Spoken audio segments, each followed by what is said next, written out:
I think it's very important for iPhone 16 to be successful in China, more importantly, because the US has been doing okay for the last few years. It's China where the biggest struggles are.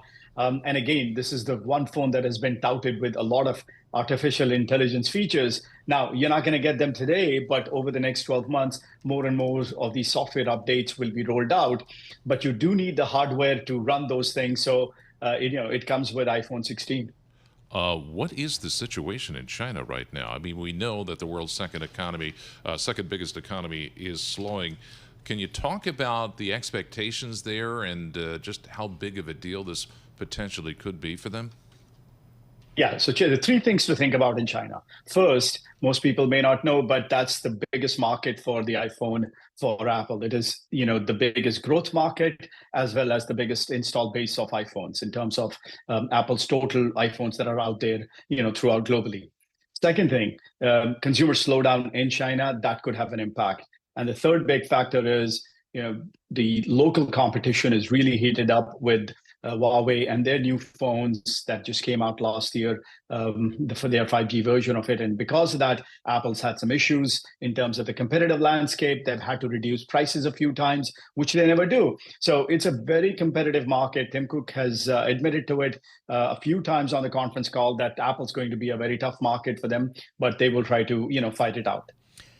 How much of a miss is it by Apple, if at all, that this iPhone 16 that I'm going to pick up when I get back from Ireland doesn't have the AI stuff, that I have to wait for the software upgrade?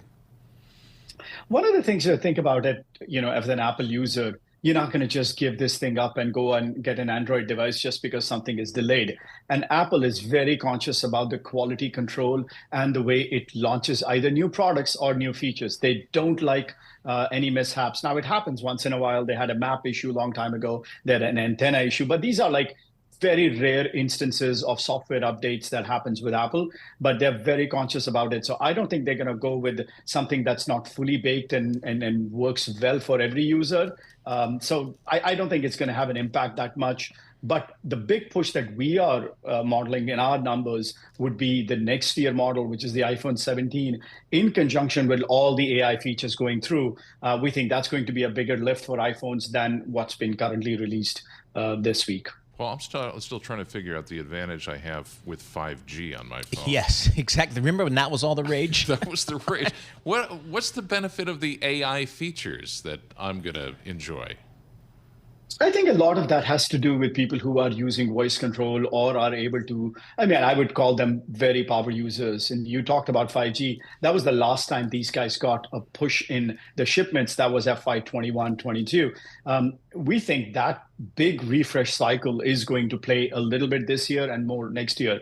As for a lot of the customization on your phone because of on-device AI or because of OpenAI. So let's, for example, you want to do some kind of, OpenAI query.